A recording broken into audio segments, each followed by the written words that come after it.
What's up, people? Alright, this is the limiter 3.1.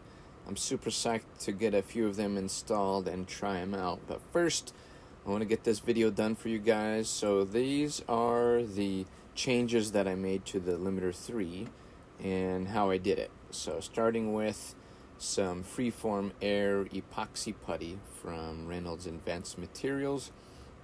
You just mix up equal parts. And then what I did, there's a little sharp corner, 90-degree corner, at the top of the grip area of the limiter 3. So I'm just filling that in because it's too tight to get your fingertips into anyway.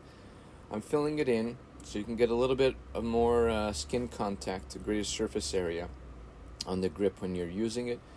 And also during production, it's going to give the bubbles greater chance to float out of that area and not get trapped in that sharp spot. So we got that set aside. Now it's time for a flex break. So I'm just doing some dips on the Hulk handles, and then we will get back to it. Now, I've never been too good at dips, not been my forte as a climber, but I'm learning.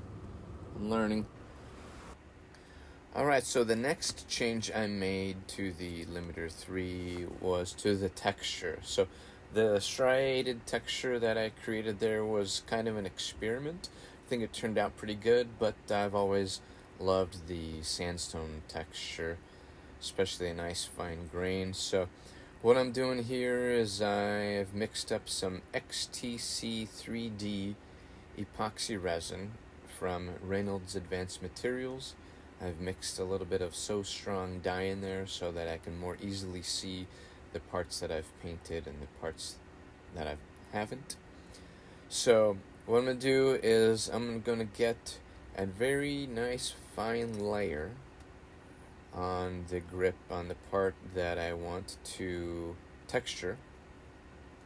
Make sure there's no extra on there, none of it flowing, none of it dripping off, no extra drips. And they're a very fine layer. And then we will sprinkle some sand on there, whatever texture you want. I'm using like a 200 grit silica-free sand. You can get silica-free decor sand, play sand online. All that stuff is usually a really good grain size.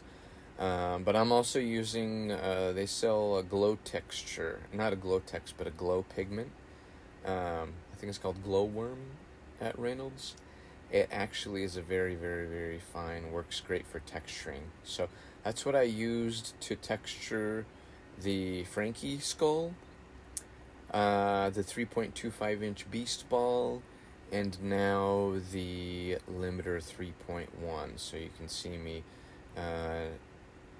sprinkling the sand on there, boom, and then we let that cure up.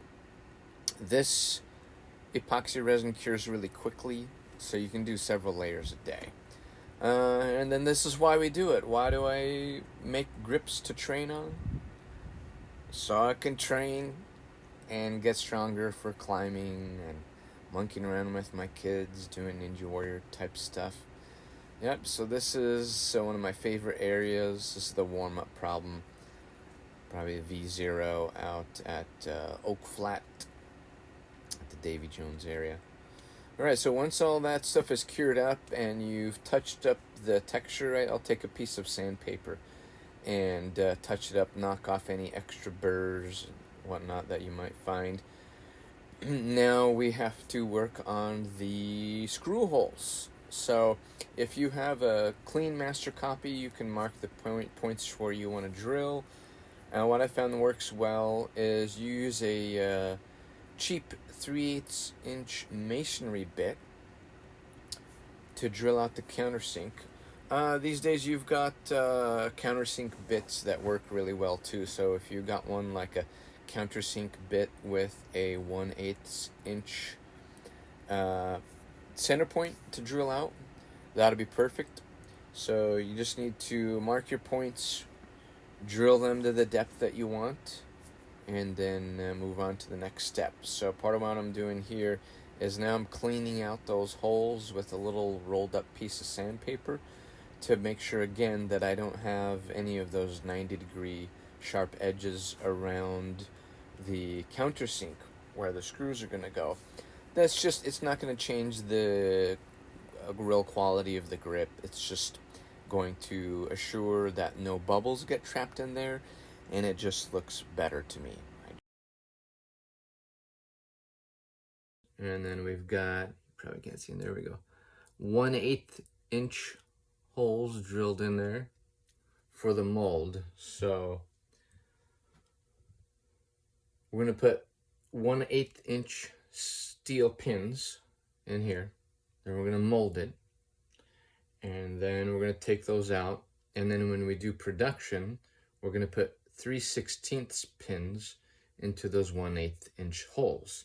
So what that's gonna do is, since the holes are tighter, it's gonna seal it, so there's gonna be no liquid leaking out of the mold or into the countersink.